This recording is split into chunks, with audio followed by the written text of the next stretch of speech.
BBC Hooniverse. You're watching the TGM production.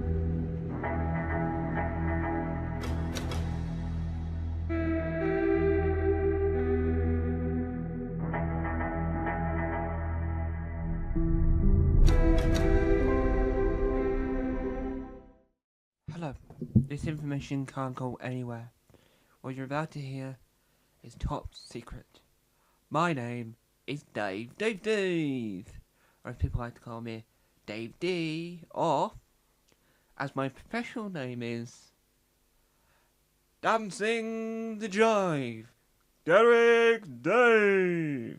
So they call me Jive Dave, JD. Not to be confused with the sports brand JD Sports. What was I going to say? Right. I've been asked by TGM, the production company, to do this message before today's film. They told me to do it in visuals, but I can't find the camera, and it sent me 12 to 15 emails going, "Can I have it? I need the footage! I need the footage now!" And I've been pulling my hair out, looking for this. If you want to know the state I'm in now, I've got, like, half a jacket on, with my t-shirt around my ear going, because I was so angry I fell over into a nut bush.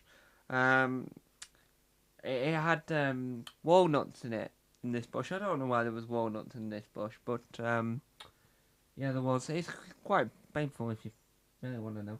Anyway, so, I've been asked to tell you that there's things happening.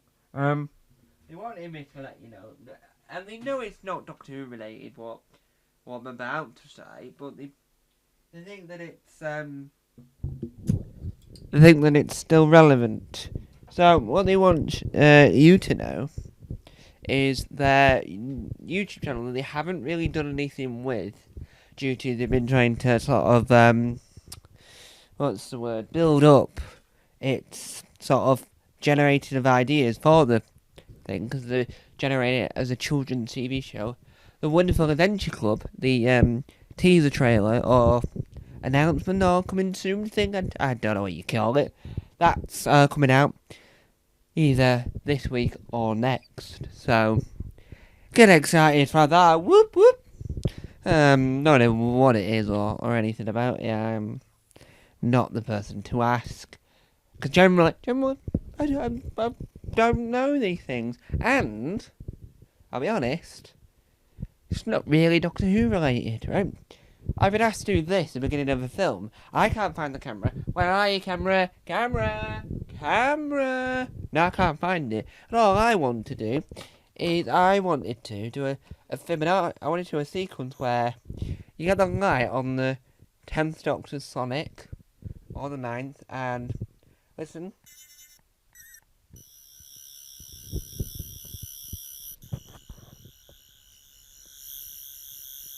Right, there's a light going on it, so it's flash 1, S-O-S. So if I was in a situation, I could shine this Sonic going S-O-S, S-O-S. When you need it, darling, hear me, S-O-S, S-O-S, S-O-S, S-O-S. So you can't even see what I mean. I can't find this camera. Right, whoever's editing this, just want to let you know, I'm Jive Dave, and I couldn't find the camera. Yes, I know. And I've also tried to make this more Doctor Who relevant, because obviously we're uploading this to a Doctor Who based YouTube channel. Right? So, let's get that one straight. Anyway, I don't know what your film's about. I don't know what's happening next. I've been asked to do this, and I'll be honest. I don't really know what's going on. So, I'm going to say, what's the word? Enjoy what's next. Because I don't know what's next. You don't know what's next. We'll find out what's next. But obviously, whatever's next, this will never be sort of mentioned or talked about. So enjoy what's next, and hopefully, because I've been watching a lot of the stuff here on Tom Mason lately, and there's a lot of audio stuff. So hopefully, the audio stuff stops and it's just all visual, because don't get me wrong, the band. Hello, and welcome back to the main channel. Today we're talking about the brand new news, but not in Whovie news, because we want to talk about the topic in itself of Unit doing a sort of audio series for Big Finish, obviously, but where it fills in the gaps of what they roll up to in the series, during Stolen Earth, I think. So, interestingly, when did Kate Lethbridge Stewart start working at Unit? Because when we saw Unit in David Tennant's time, there was no... the Brigadier had retired, Kate Lethbridge Stewart was nowhere to be seen.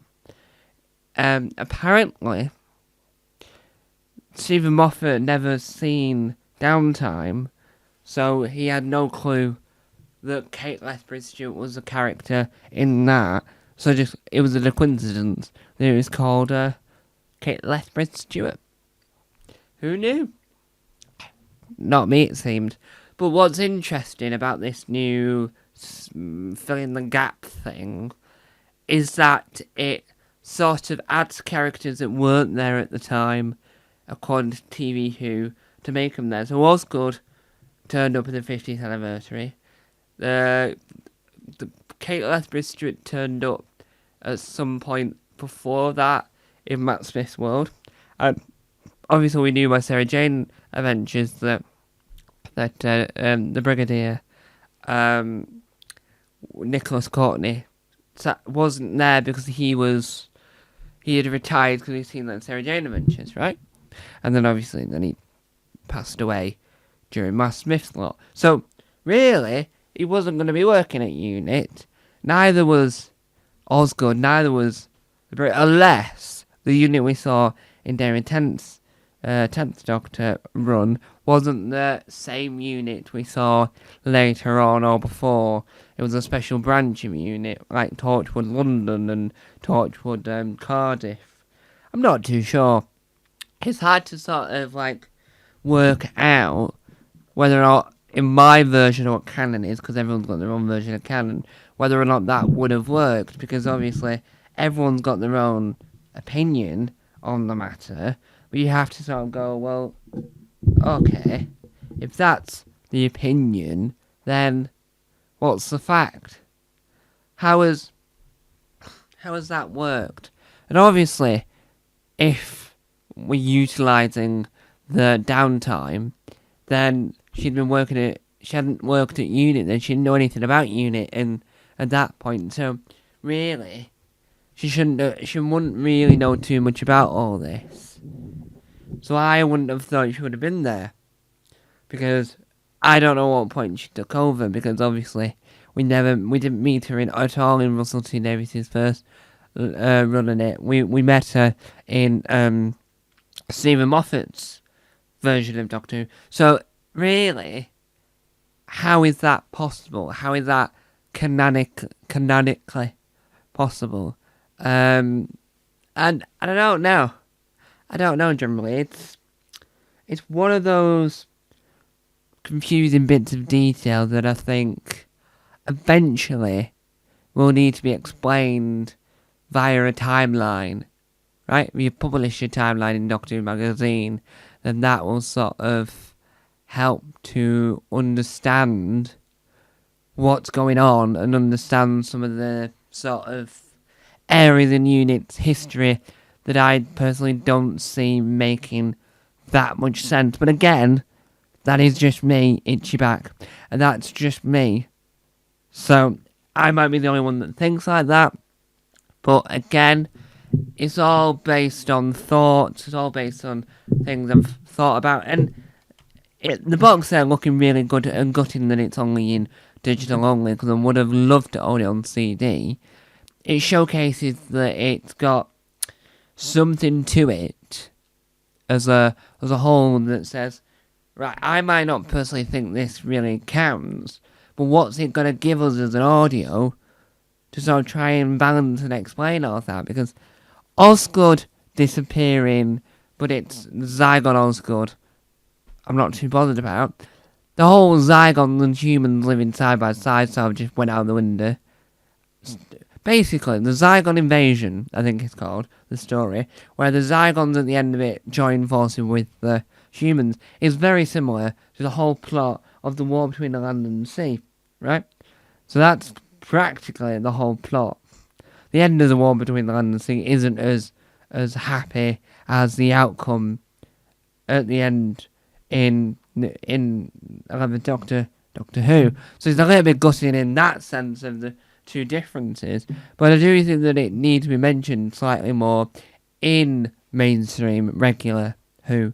And personally, I think it would work. It would be fun, it would be interesting, and I think it would get the job done, as Bob the Builder one would say. So I do think if we sort of explain the Zygons more in New Who, merging with the humans, and we fix whatever's going to happen in this box set canonly to make sure that that's still canon, right? So you just need to make sure this makes more sense. But I have to hear it to understand how that's going to work. So I'm excited for it, but gutted that it won't be on CD. Thanks for watching. Bye bye.